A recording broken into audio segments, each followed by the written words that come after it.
good morning. How are you doing today? I'm doing well. How are you? Fantastic. This movie, it is one of a kind. Nothing can be compared to it. And I love things like that. And I'm glad that you were a part of this journey. Me too. Me too. It's been an incredible journey. It's taken a while for it to, come to the theaters because the pandemic and all the, post-production houses being full and all of that. But here we are, finally. We made it 2 years ago. And it's a very exciting moment. It's got to be like banking. In other words, like when you do something 2 years ago and it finally comes out, it's like, I mean, your whole life has changed from then to now, and now you get to live in the present by bringing it forward again. I know, isn't it interesting?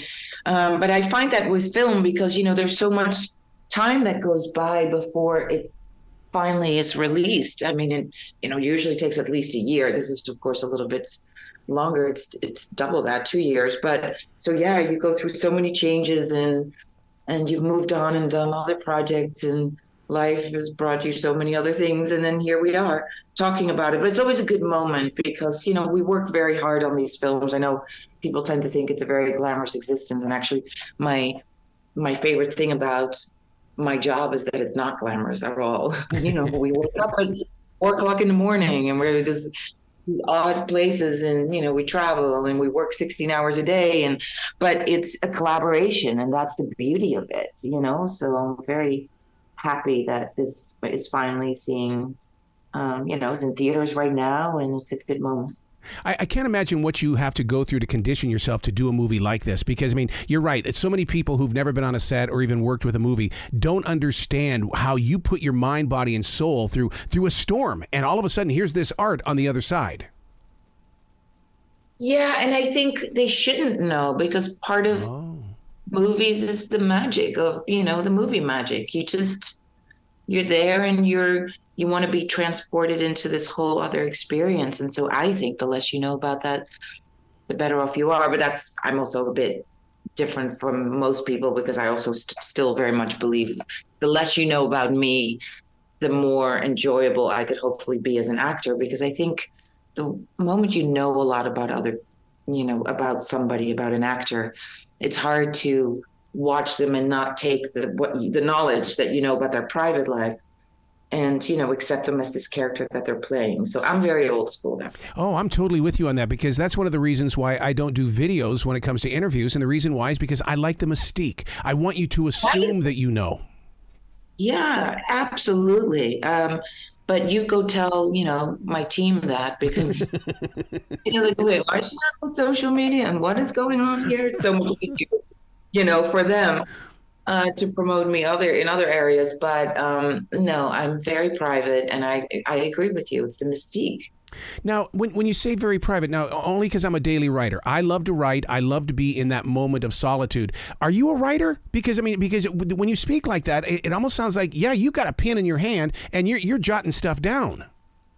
I went to Columbia University. Mm-hmm. For writing and not writing and director, for writing and literature. And that was after my modeling career, before I started acting. And so writing is something that's very dear to me. I wrote and directed a feature film called Bringing Up Bobby, which came out, I did it about 10 years ago. We shot it in Oklahoma with Mila Jovovich and Bill Pullman. And I, during the pandemic, I sat down and wrote an animated film, which I'm trying to get off the ground now. So writing is and then there's probably been 10 scripts in between that haven't really gone anywhere yet, just because I like the experience, but then I've been a bit of a one-woman show and I need, I need other people. I need a collaboration. I need to get that. And that's always the challenge. And especially, like I said, I'm not on social media and things, so I'm not quite as connected maybe as most people are.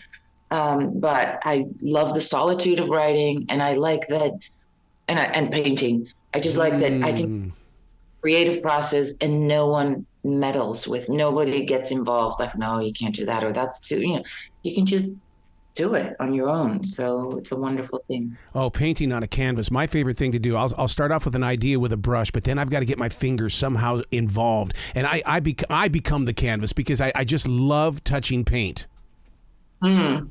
Yeah, it's a painting is a wonderful thing. You're going to get a lot of kudos from anime fans when it comes to this movie, because I mean, you do anime justice. So many people still haven't discovered what anime is, but a movie like this, Knights of the Zodiac, oh my God, this is going to be an open door for them to explore. Yeah, I to be honest with you, I didn't grow up with any of it. I didn't grow up with comic books, with, and anime. But being a latecomer to all of this, I find it interesting because as someone who studied literature, I think a lot of people would look down on these types of things, but they have deeper meaning. They're about so many other things that I think everyone can relate to. What it's in those X-Men films and comic books, like what it's like to be an outsider, and in this anime, Saint Seiya, Knights of the Zodiac, of this young Japanese boy who has to let go of his past in order to turn into the full potential of himself. And these are wonderful messages, and about much deeper meaning. So, and in terms of my character, it's also lovely that it was in the anime, it was a male character going into a female, but I collaborated very closely with the director on creating an arc and you don't see that very often, that you have an emotional arc in a movie like this. And so I'm proud that we actually were able to accomplish that and get that on the screen, because it's a big thing that my character goes through. Her adopted daughter, she believes is going to destroy the world. And so the only way to save the world is to destroy her daughter. And I said, be flippant about that. We're going to have an emotional scene between these characters at some point where you can see the toll that it takes of this decision. And so we did it. Wow, and you did it well. You really did do it well. You got to come back to this show anytime in the future. The door is always going to be open for you. Thank you very much. Thank you, and congratulations on this movie. Thank you so much. You have a great weekend. Thank you.